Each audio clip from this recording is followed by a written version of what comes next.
Тука сме со уште еден модел на Volkswagen Буба, со опознатиот Секо. Од кога ти се јави желбата?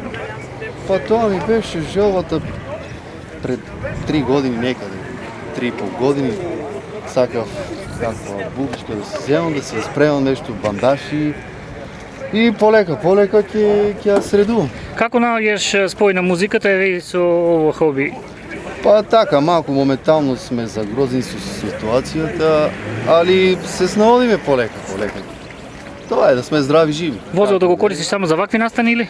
Па да, возилото запалим си го малку по чешијата кај ни круг 2 и дома си го паркирам. Дали има уште по него да се треба да се вложува? Па треба. Моментално утре ќе го прата на фарбање. Треба да се изфарба. Имам други бандаши за него по-спортски. Ќе му става тие.